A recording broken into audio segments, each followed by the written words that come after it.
Hello बच्चों, let's read a given question. The question says if I is the current flowing through a wire and E is the charge of electron, then the number of electrons passing through the wire in the second will be given by option A IE upon T, option B ITE, option C E upon IT, option D IT upon E.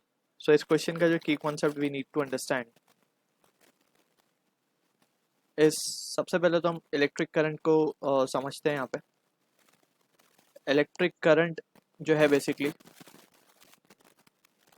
it is defined as the flow of charge and precisely हम electrons की बात करते हैं charge में. flow of charge with respect to time के respect में particular point से या section से कितना amount of charge flow है, that is what we call as electric current. अब इसको हम denote करते हैं electric current को I से. So I can be written as flow of charge Q upon T with respect to time. तो Q by T, right?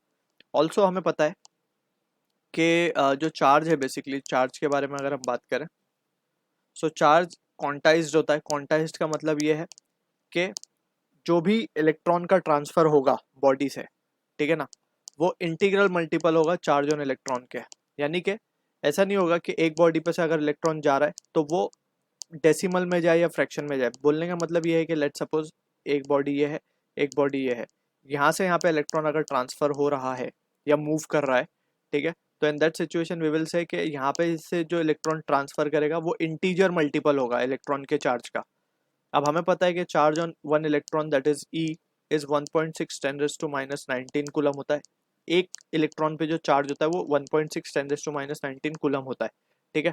तो अब अगर इस बॉडी से इस बॉडी पे जो इलेक्ट्रॉन जा रहे हैं वो आइदर 1 जाएंगे, 2 जाएंगे, 3 जाएंगे, इंटीजर वैल्यूज में जाएंगे. यहाँ पे जो n हम लिख रहे हैं वो क्या है, इंटीजर है. Integer it can be 0 1 2 3 4 5 6 anything but it cannot be in fraction or decimal, ठीक है ना. तो ऐसा नहीं होगा कि ये बॉडी से ये बॉडी पे 1.5 इलेक्ट्रॉन चले गए या 2.3 इलेक्ट्रॉन चले गए.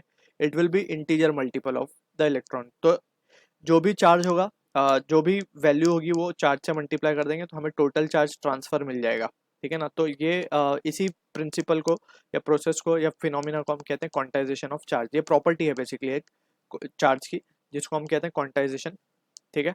तो that we will be studying further in higher classes.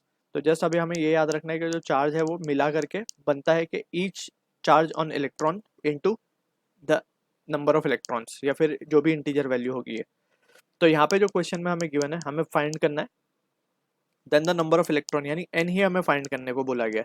सबसे पहले हम आई लिख देते हैं. आई क्या होगा, Q upon T.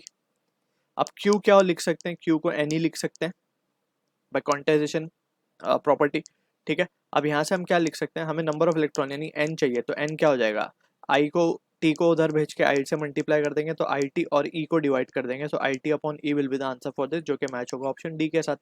So I hope you understood the solution. All the best.